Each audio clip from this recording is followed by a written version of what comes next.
Cha che chở đời con để có được như ngày hôm nay. Nhờ công nuôi dưỡng sinh thành của những bậc làm cha, những bậc làm mẹ, thì ban tổ chức xin được trân trọng kính mời sắc thân của máu của hai bên gia đình. Và bên phía phái đoàn họ nhà trai gồm có bố Lò Văn Binh, mẹ Lò Thị Toản. Một lần nữa ban tổ chức xin được trân trọng kính mời.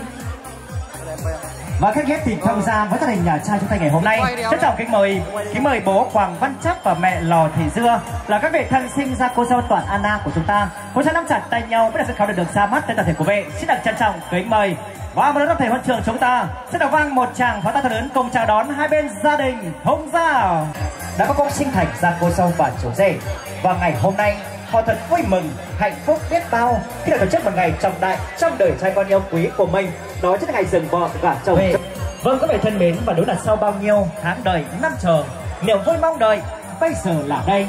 Hôm nay ngày vui giao rể một nhà, mừng cho hai họ tơ hồng kết duyên, thuận hòa êm ấm trước sau, thông gia tình nghĩa mặn mà từ đây. Và trên sân khấu tình yêu lúc này đây là những gương mặt đẹp rạng ngời nhất cô dâu chú rể cùng đôi bên gia đình.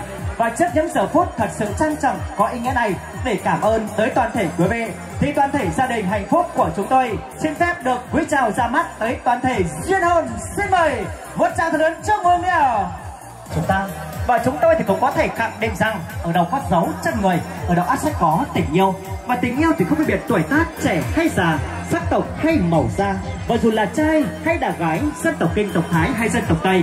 Chính vì vậy tình yêu nó rất cần cho sự sống, nó là hơi thở, là nhịp đập cho con tim. Tình yêu có một điều tiềm ẩn rất có giá trị, là điều kỳ diệu thật tuyệt vời đối với những ai biết trân trọng chú rể đôi bạn trẻ ngày hôm nay cũng đã tìm được tình yêu đích thực và đi đến bến bờ hạnh phúc trăm năm.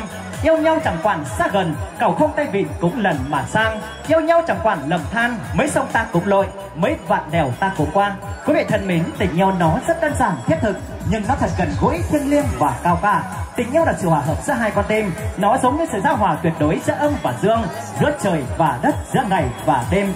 Tìm hiểu, yêu thương, gắn kết và tạo dựng, đó là quy luật của con người trong kiếp nhân sinh. Và từ khi còn bé, còn trẻ thì chú rể Thành Long, cô dâu Toản Anna đã được sinh ra và lớn lên trong vòng tay yêu thương, đùm bọc của các ông các bà, cha mẹ hai bên gia đình.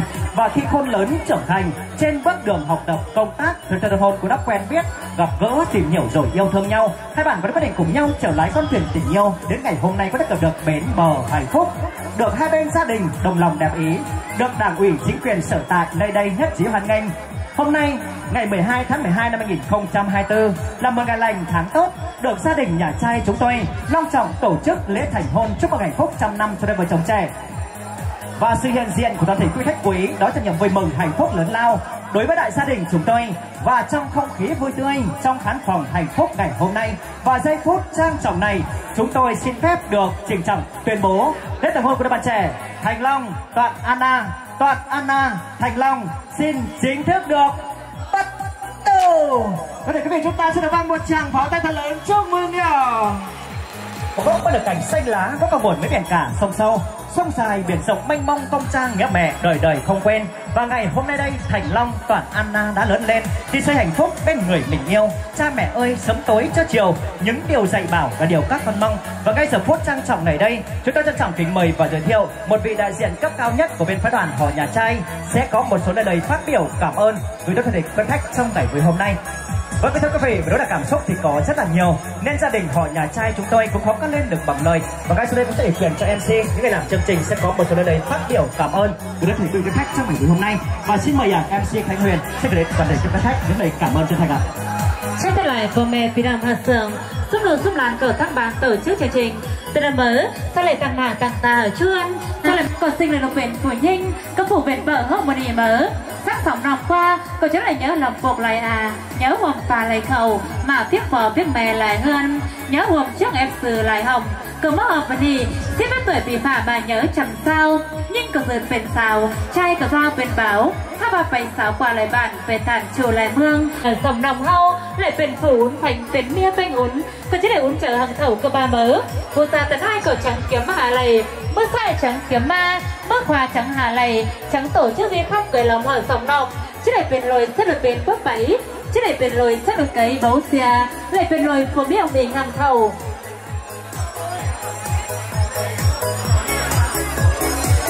Lời phát biểu không ngắn không dài rất là hay đúng không ạ? Vâng, thưa quý vị thân mến, và như vậy chúng ta trở lại các chương trình 100 năm của đôi vợ chồng trẻ. Vâng, thưa quý vị, và để cho tròn nghĩa vợ chồng nhấn là kỷ vật ta hồng trao tay, chứng minh đôi bản từ nay cùng chung ý nguyện đắp xây gia đình. Giây phút này trân trọng kính mời cô dâu và chú rể sẽ cùng bước lên để cùng quay mặt vào nhau, hướng ánh mắt vào nhau và sẽ cùng trao cho nhau hình ảnh cặp nhẫn hợp hôn trước sự chứng kiến của toàn thể quý vị. Xin được trân trọng kính mời hai em ạ. Sẽ cùng trao cho nhau hình ảnh cặp nhẫn hợp hôn ạ. Và như vậy để khẳng định tình yêu lớn mạnh của mình, chú rể Thành Long ơi, quỳ một gối xuống được không ạ? Chào chiếc nhẫn tình yêu cho người vợ yêu quý của mình. Vâng, xin mời em.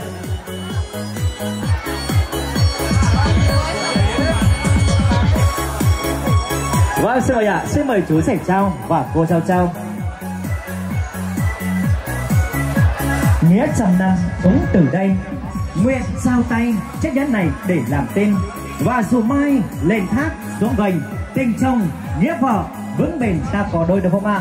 Và sau khi hai em cùng trao chiếc nhẫn huyền thể cho nhau, hai em sẽ cùng quay muốn hai con của mình trở nên hạnh phúc và no đủ hơn. Và ngay sau đây, anh chị em cô dì chú bác cũng đã chuẩn bị được cho con cho em của mình những món quà thật là ý nghĩa. Và ban tổ chức xin được trân trọng kính mời món quà đầu tiên, đó chính là món quà đến từ gia đình ông Chuyên Tiến, gia đình ông Thuận Tiện, gia đình ông Tuấn Sâu. Một lần nữa ban tổ chức xin được trân trọng kính mời.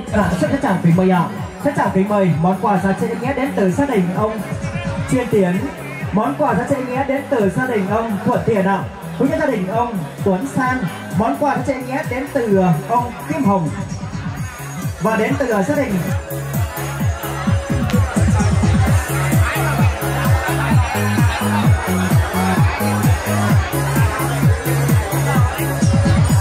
Vâng, xin mời cô giáo chú rể trở lại với chú nhé. Vâng, thưa quý vị, và đúng là sống trong bể ngọc kiên cương, không bằng đứng giữa tình thương hai nhà, sống trong nhau nụ để giúp cho con trẻ vươn tin bước vào cánh cửa hôn nhân, ở đó luôn có tình yêu thương và hạnh phúc, đúng không ạ? Sang ạ.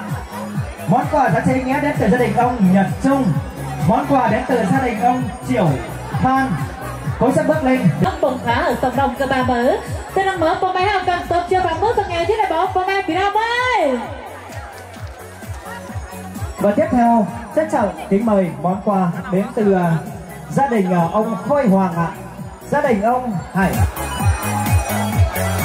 Và cũng là trân trọng kính mời món quà đến từ gia đình ông Nghiêm Ngoan, gia đình ông Biêu Thanh ạ, Biên Thanh ạ, gia đình ông Phương Toàn, gia đình chú Tiệp, gia đình em Đông cũng sẽ bước lên để gửi trao món quà giá trị ý nghĩa dành tặng cho các con, các em và các anh chị trong buổi trưa ngày hôm nay. Xin được trân trọng kính mời ạ.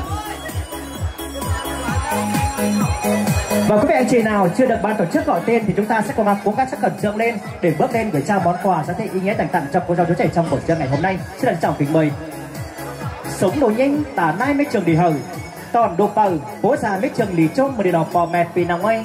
Minh Ân có lón khổng quanh, mấy căm có lành khổng trời, mấy phải hả hoi các đẹp cầm bồng.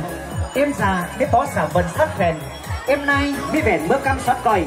Bình nhanh về bờ hở sỏi vơ hồng quèn con sẽ bắn vào mình ạ. Bỏ hẳn ra hết ạ. Bỏ giỏ ra, bỏ phá ra, bỏ hẳn ra.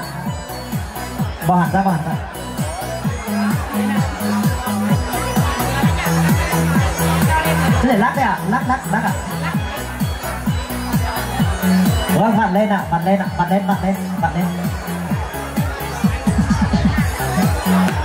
Wow, rất là tuyệt vời đúng không ạ? Wow, xin mời cô dâu chủ rể ạ. Dài trăm năm, những giọt rượu hồng đang được chảy xiết được ví như là nước, như là mật ngọt, nước để tưới tiêu và mật ngọt để tô điểm cho cuộc sống từ nay và mai sau ạ. Với cái thưa quý vị. Vâng ạ, tiếp tục ạ. Lên bố mẹ vợ ạ. Cô dâu cầm 2 đĩa rượu kính dâng lên bố mẹ chồng ạ. 2 đĩa rượu còn lại hai em sẽ cầm lấy ạ, cùng cầm lấy và sẽ tiến về phía trên sân khấu tình yêu để cùng uống nghi thức nhấp rượu ra bôi trước sự chứng kiến của toàn thể quý vị. Vâng, hai em một lần nữa đứng về trên sân khấu ạ, đứng về trên sân khấu tình yêu ạ. Một lần nữa hai em bước lên ạ. Cô dâu chú rể bước lên ạ, cô dâu chú rể thôi ạ. Và như vậy xin mời một lần nữa cô dâu chú rể sẽ cùng quay mặt vào nhau đi ạ, quay mặt vào nhau, hướng ánh mắt vào nhau, nở nụ cười xinh tươi nhất, ngoắc cánh tay yêu thương vào nhau đi ạ, ngoắc tay vào nhau đi ạ. Uống nghi thức nhấp rượu ra bôi trước sự chứng kiến toàn thể của bé. Vâng, xin mời hai em ạ.